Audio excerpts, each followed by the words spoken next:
This episode of Dirty Linen is proudly supported by Pepe Saya Australian Cultured Butter, batch churned from single origin cream. I hope we can all follow this trend and keep helping and, keep giving, because everything that you give, I believe that comes back twice as much, almost like, paid forward. It's just amazing. This week on Dirty Linen, we've been talking to people about things they're looking forward to, what they're optimistic about, what are the good things and the silver linings that have come out of this crazy period. I'm really thrilled to introduce to the conversation Mauro Callegari, who is the chef and owner at Independent in Gembrook, an Argentinian restaurant in the hills outside of Melbourne. Welcome to Dirty Linen, Mauro. So lovely to chat to you. Oh, thank you. It's a pleasure to be here, sharing my thoughts. How are you feeling today? What's on the agenda? Oh, I'm feeling very well. Actually, we talk about positives of COVID. Today, I'm not actually working at the restaurant because I'm doing a charity for a primary school in Kangaroo Ground. I do that a lot in the area. I support about 4 or 5 schools. And it's the way that, I know we had conversations in the past about how we give back to the community because, especially where we live is a very small and tight community. So, a friend of mine called me. He lives in Elsam, and he says, my kids' school, they need a bit of help, they need to do some renos. Can you help us out? So I go there and cook paellas because I love cooking paellas. I know it's not Argentinian, even though you can find it in many, many restaurants in Argentina. But I go there, I cook, 3 big paellas for about 150 people. And absolutely all the money that we get goes straight to the school. I take nothing. I don't take wages. We pay for all the ingredients that we have to use for our time. And it's just a great thing, my mom always says that, giving is a healer, and she's spot on with that. Wow. I mean, do you think that your approach to community or your feelings about community and its importance has changed over the last year? I think probably I'm doing a little bit more. I always been very, very, very community driven. That started from the beginning of the restaurant. This goes back to when we plan to have the restaurant. My ex-business partners were the Robert Gordon Potters. They have a family-owned pottery in Pakenham. They are very well known in the industry. You can see them in many, many restaurants. And they were my business partners. And Andy, that he's the father, is Andy and Barbara and the 4 kids. When we spoke the first time with Andy, Andy says, the main reason why I want to do something really great in Gembrook is to give back to the community.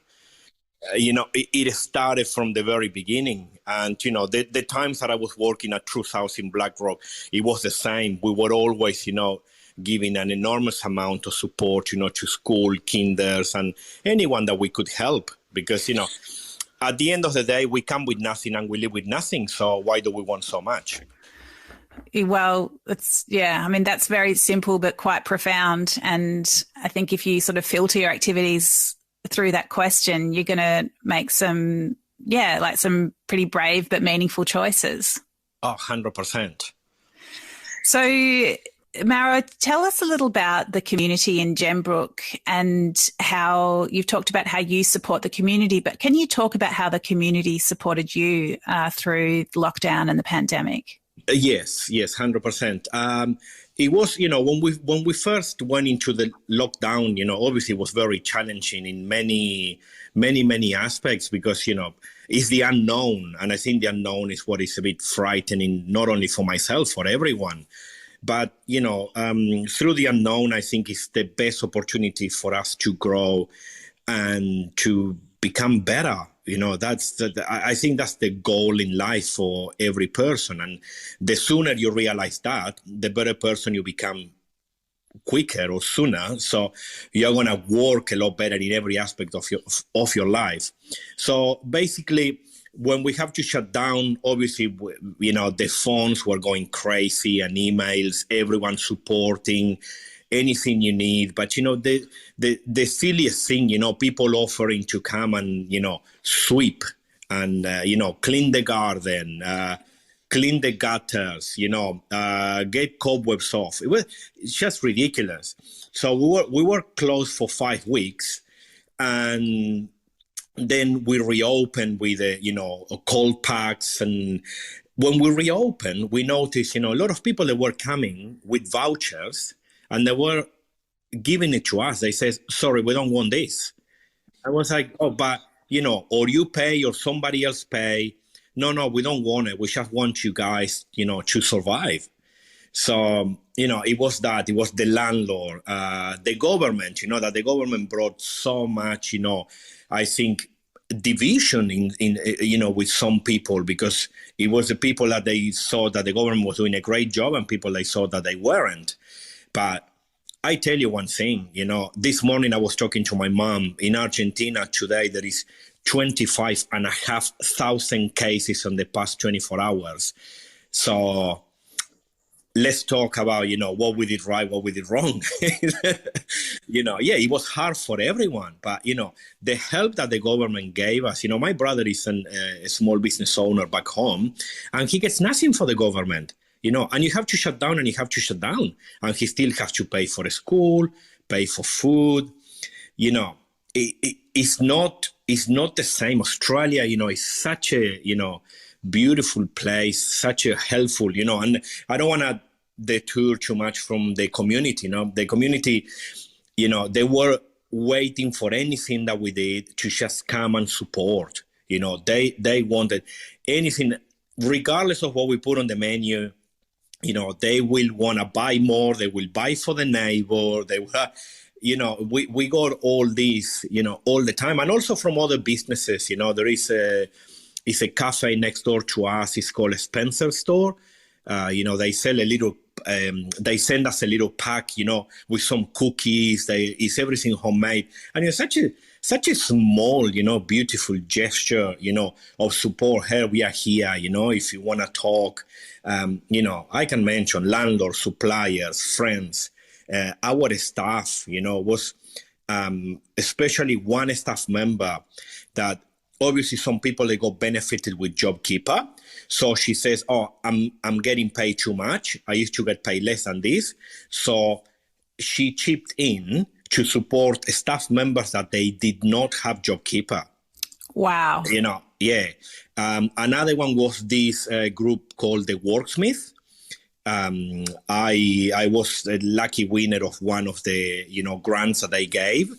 And that was also transferred for 2 staff members that they did not qualify for JobKeeper. So, it's, I don't know, I think I could talk for 10 hours about, how many things people actually did for us. It was everyone, from, Emerald, Cockatoo, Gembrook, all the way down to Belgrade. People were just, the support was overwhelming. It was, we dropped a few tears, I have to be honest. So, Mauro, I think I'm right in saying that you've been in Melbourne since 2003. That's correct. So I know that you cooked your way around Europe before that. And since you came here, you did work in the city at the Sofitel, but most of your other positions and your 2 restaurants that you've owned have been out of the centre of the city. They've been Black Rock, which is, I guess, an outer Bayside suburb, and now you're in Gembrook, in the east of the city. Is that a conscious choice to be out of the sort of business zone, more in the neighbourhoods? Yes, actually it was. When I did my first job outside the city was Mandala Wines in Dixon's Creek. And, it was great because, an opening, a new building, really great owners, really great produce, the wines are amazing. And it was very challenging, and we were very unlucky that we got hit by Black Saturday. So, but that sort of in a sense, destroy the business. So obviously, a business is not a charity, it's to make money. But I have to step aside because, obviously my salary was big and they needed, smaller things, and they actually did very well. And the person that stayed there was Manuel. That Manuel is my head chef right now. We've been working. He was at True South with me. Now he's here with me. We've been working together since 2008. Wow. And the decision of going outside the city, it was mainly because I always wanted to open my own restaurant. And there is no way that myself, without investors, I could afford to do that in the city. Everything is way more expensive, And when I went to True South, it was just great because it was such a good response from the beginning from people, and it became a total hit straight away. So then I said, okay, when I want to do my own restaurant, I want to do it outside the city. And the funny story how we end up opening the Independent, I went to buy some plates at Robert Gordon Pottery, and I became very good friends with Sam Gordon. He's the youngest of the 4 siblings. And Sam said to me, what's on the agenda? What's the plan? And I said, I'm going home now. I'm finishing, my business plan. My dream is to open in my restaurant. At that time, my partner, Lily, that she worked in really great places, you name Ballerina, Kumo in Brunswick, the Albert Park Hotel.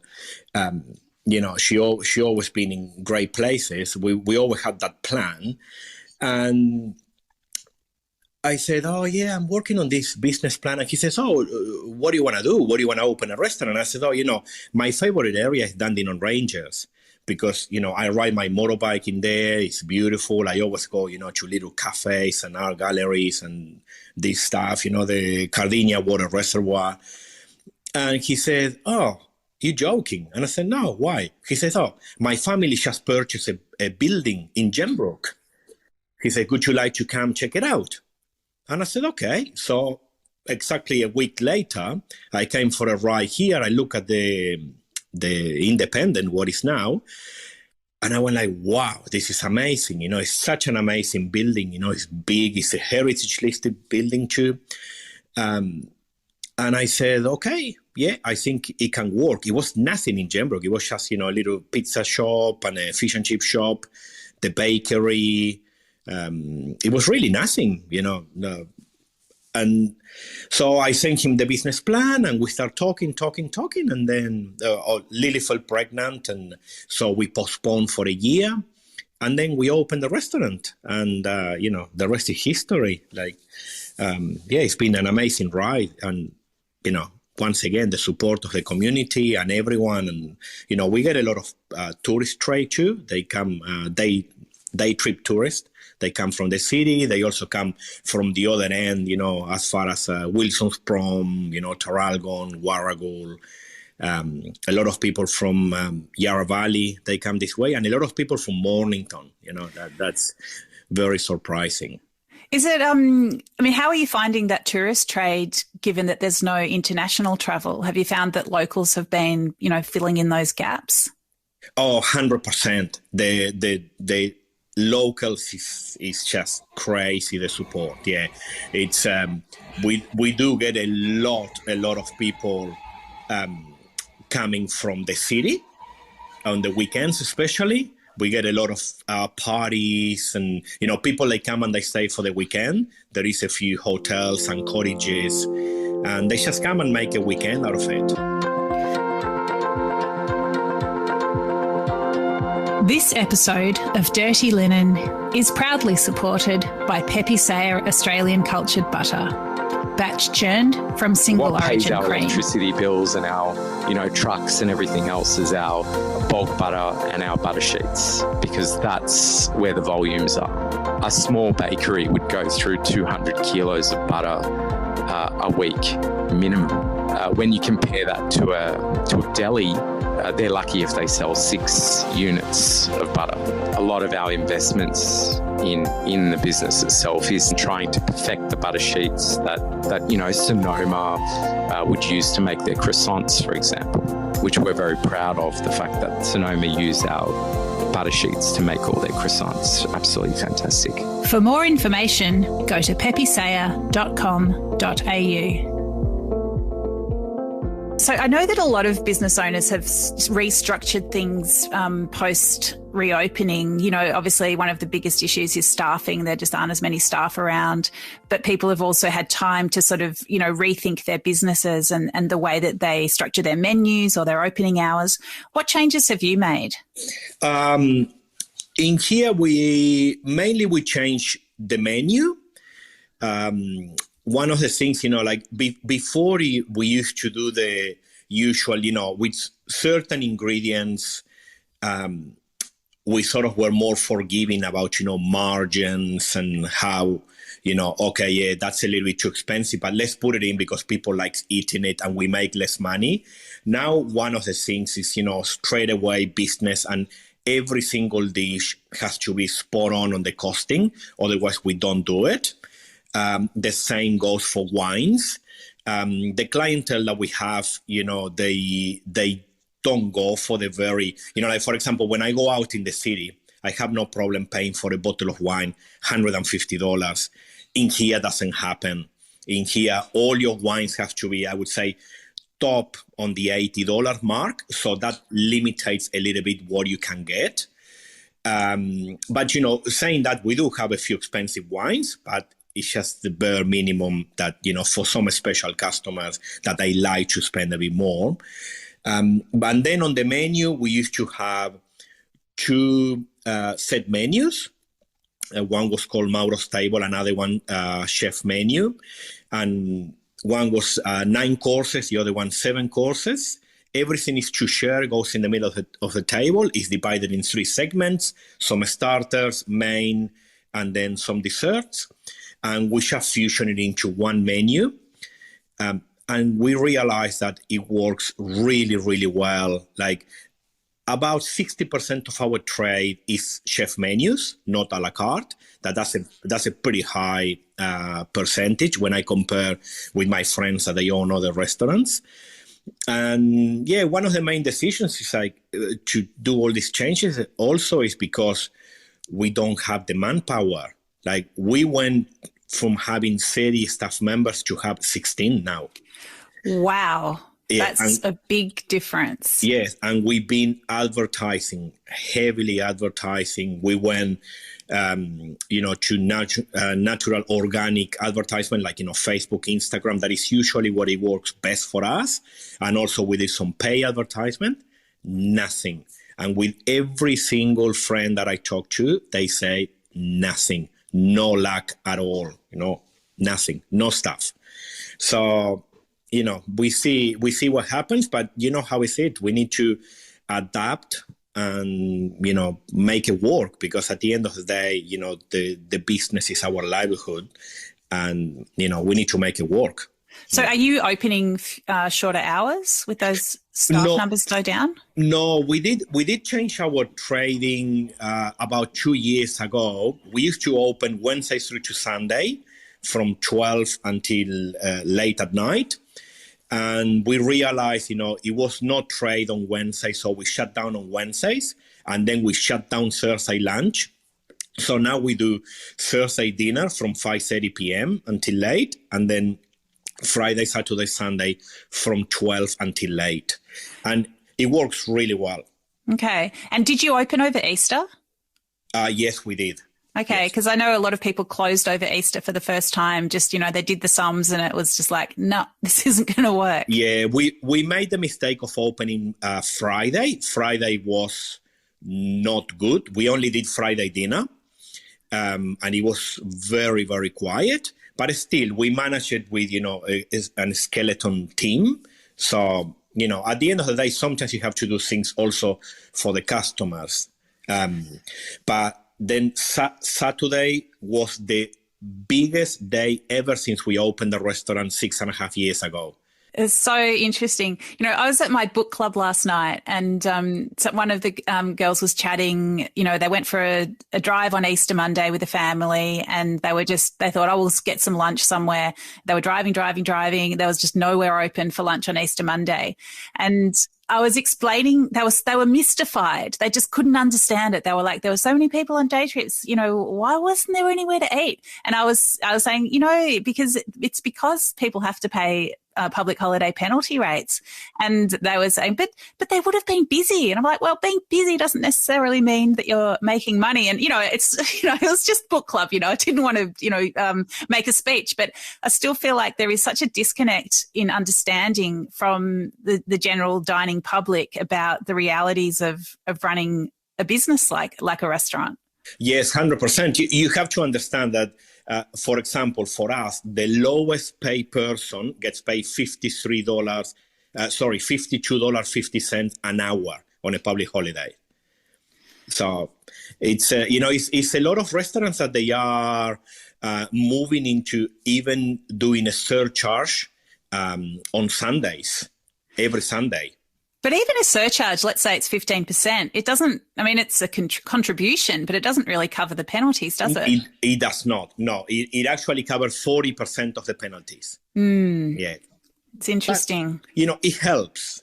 You know, the thing is like, you know, at some point you have to compromise. It's a difficult thing, and it's a thing that not many people understand, as you just said before. They don't understand because they don't know the number. Everybody thinks that you open a restaurant, you're a millionaire, and it's far from that. Yeah. Mauro, I'd love to talk a bit about the food culture that you've brought with you from Argentina. I mean, I haven't been there, but, you know, the little I know, it seems an extremely diverse country. People have come from all over the place and contributed to the cuisine there. Tell us a little bit about the cuisine of Argentina. I would say, of course, we have the criollos, so, you know, Creole, the people, you know, the people that they are originally born from Argentina, the gauchos or cowboys. And those are the ones from where the barbecue comes, you know, across, that, you know, they will just kill a cow and, you know, hang it from a tree and do a bonfire underneath and cook the whole cow overnight while, you know, getting drunk at night and drinking mate in the morning. Mate is our national drink. It's described as a green tea, and it has a lot of benefits, health benefits. It's very popular in Lebanon too. Yeah, I recently learnt about this Middle Eastern connection with mate. I heard, and it was a Lebanese person that was telling me that it was such a part of their culture and upbringing. Yes, because there is a few different versions of that, because there is a pretty big Lebanese community in Argentina. So they say that that's how it started, going back and forward. And another one, some people, the little bit more fanatics, they say that in Lebanon, naturally, they did have mate before, you know, but it's the same discussion as the pavlova is, you know, Australian or New Zealand, you know, it's like, yeah, you will always argue about that. So the rest, you know, not to get too away from the point of the conversation, we like to say that every Argentinian has a grandfather or grandmother that they are from Italy or Spain, and that's very accurate. There is a little French community there too, but majority, you know, like all my family from my dad's side, they are Italian. From my mom's side, they are French. But I do have also connection with the Spanish people. When you talk about food, you know, you can go to a restaurant, as I said before about paellas, like majority of, they are called, you know, it's like we call them cafes, but they are not cafes like in Australia. It's more like La Porchetta style restaurant. Where you go and you have the whole range of the Argentinian culture. You have your barbecue, You have your schnitzels. They are huge in Argentina, any kind of schnitzels you like. You have your pastas from Italian, your rice, risottos, steamed rice, and then you have your Spanish culture. And your Spanish, obviously you have the tortilla or Spanish omelette in English. That pretty much every restaurant and bar in Argentina, they do have a tortilla. Every single one. Is like, is religion, because once again, it's a country with 45% of poverty. So people, they do tend to go for more the cheaper, dishes. Potato is always cheap. Soups, they are always cheap. Stews, we do a lot of stews, lentil stew, ossobuco stew, stomach stew. We eat every part of any animal, basically. And then we have a very, very little influence from Northern Africa that I think that comes through a slavery trade, that mainly Brazil was involved with that. But some of them, they could escape through the south border of Brazil into Argentina. That's where the waterfalls are. So it's a lot of, little things, but mainly, it's Italian, Spanish, and French. And you get, people eat pasta and pasta and pasta every single day, bread. There is a bakery in every corner where you walk. It's great. It's just, such a full of choices, It's and that's what I try to transfer, into the restaurant. Like my mom, she had a restaurant for many, many years. I grew up in there. And, like every chef, when you go to school, they make you believe that you have to do fine dining. It's like fine dining, everything is fine dining. And then, through time, obviously, I did my thing, going to Europe, live in England for 4.5 years, working in great places. And then, when I came here too, it's like I work with Raymond, that, fantastic influence. And, he's a mad creator because he's like, the things that he produced, they are unbelievable. And so this is Raymond Capaldi. So you worked with him at the Sofitel and then at Phoenix, did you? Yeah, and then I moved to Phoenix. Yeah, and it was also I worked with Matteo for a little bit. That's where I met Buddha. So Matteo Pignatelli, Matteo's restaurant, long-standing restaurant. Yeah, and, I worked there for a bit. I also worked with Joe Bargetto. And, when I started working with Joe, I sort of like start falling in love again with more simple, hearty food. It's like not everything is a puree and a twill. And, it's great that you learn all those skills. And then when I moved to True South, basically I just said, okay, I'm going to take all my home cooking and I'm going to give it a twist. I'm going to do the things that I like. And it was an instant hit. It was, it was literally what people wanted. What's an example of a traditional dish that you've put your little twist on? Like, for example, we have the asado, the beef ribs. And I like to cook it. Everybody does it on the barbecue. One thing in Australia, I notice Australians, they don't really like, they like tender meat. They don't really get, in Argentina, when you eat meat, it has flavor, but you have to chew it. In Australia, you get a complaint. And when I start, when I start playing with these things, I went like, no, I need to slow cook the beef ribs before I grill them.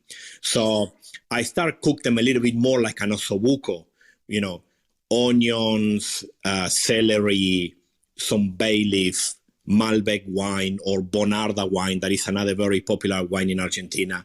And, so you tenderize the meat and then you can grill it before it goes out, serve it with chimichurri.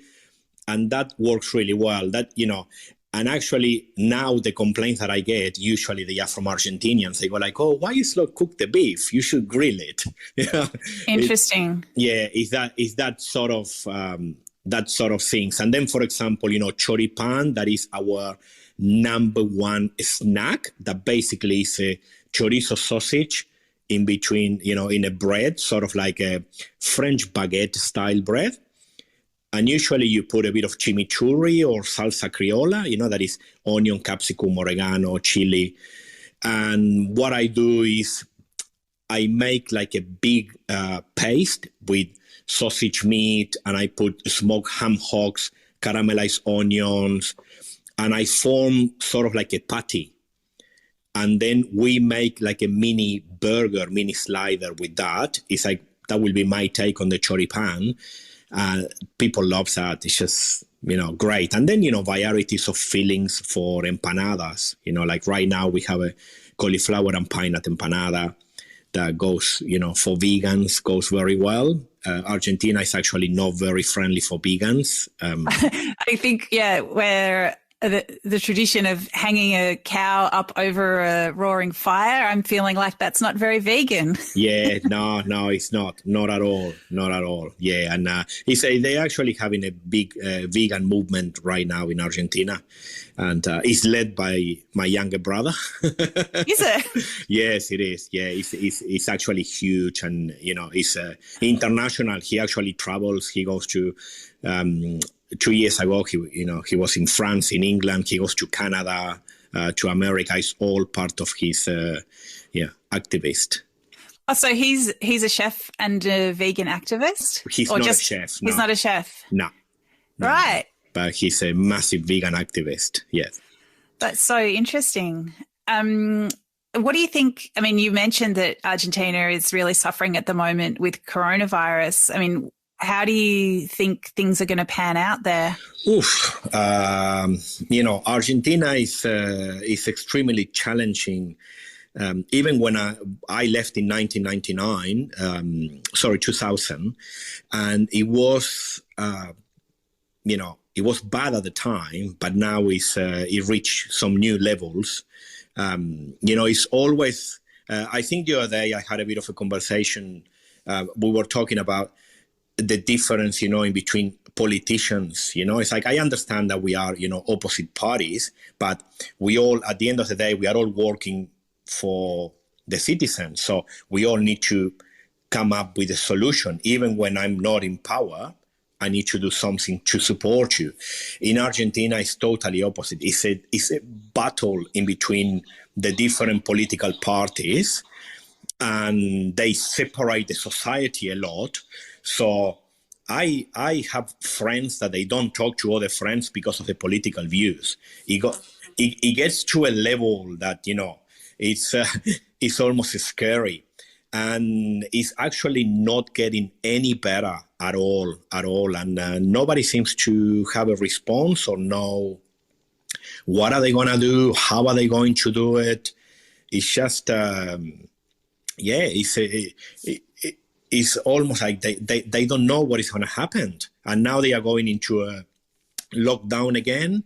So the government put a lockdown. They closed the schools. So everybody went on the street saying, we don't want the schools closed. So it's just everyone, they keep doing the normal life.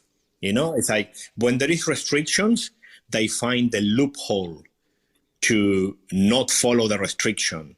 Not thinking that that's actually worse for everyone. And, a year and a bit into the pandemic, and things, they just keep getting worse and worse and worse, It's the numbers keep going up. But, I talk to my friends and they go like, I said, oh, yeah, how are you? Oh, good. I just came back from a barbecue. But sorry, aren't you on lockdown? Oh, yeah, but everything is okay. Wow. It's such a, without being too critical of, Argentinians and, and South America in general, is that mentality of always, not everyone, of course, but, in general is always trying to take advantage as much as you can from others or from a situation. And that's the reason why the whole South America, because it's the whole South America that is suffering with COVID like nowhere in the world. It's so bad.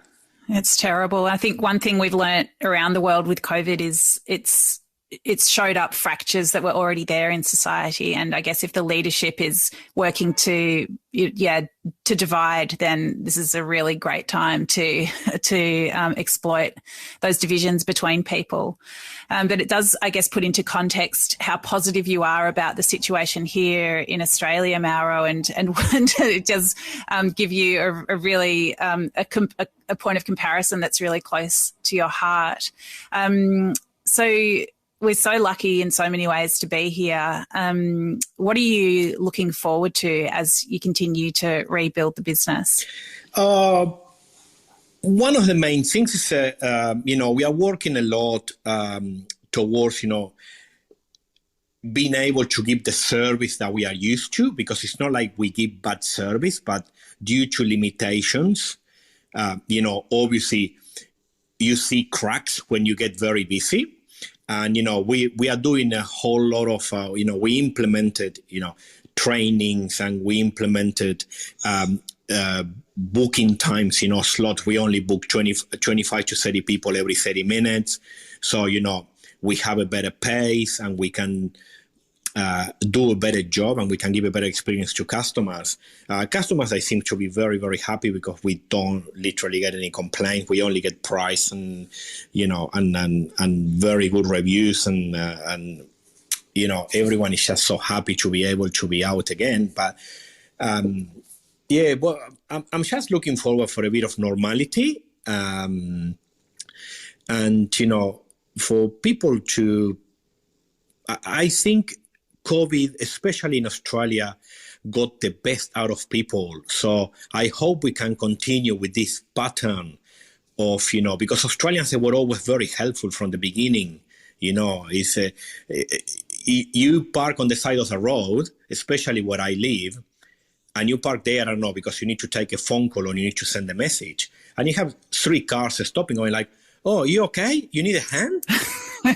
Yeah, and you're there. Like, it's these things that, I hope we can all follow this trend and keep helping and, keep giving, because everything that you give, I believe that comes back twice as much, so I think we can follow that trend, I don't think it's a trend. I think it's, it's lifestyle, almost like, pay it forward. It's just amazing. Oh, beautiful, Mauro. It's so lovely to get your perspective. I think it's it's really beautiful and rich, and it's really heartening to learn about how much you've been able to take from this period in a positive sense. Those lucky people that are going to get your paella later, so we better let you go and prepare for that. But thank you so much for coming along today to have a chat. Thank you. It was an absolute pleasure. Thank you. This is Dirty Linen, and I'm Dani Valent. We air the issues that the hospitality industry finds hard to talk about. We spend a week thrashing around each issue, hearing from different people with unique perspectives. We want to hear from you as well. If you have something that needs to be said about a topic, get in touch so we can include your perspective. Contact us at dirtylinenat deepintheweeds.com.au or hit us up on Insta at Dirty Linen Podcast. We can't wait to hear from you. This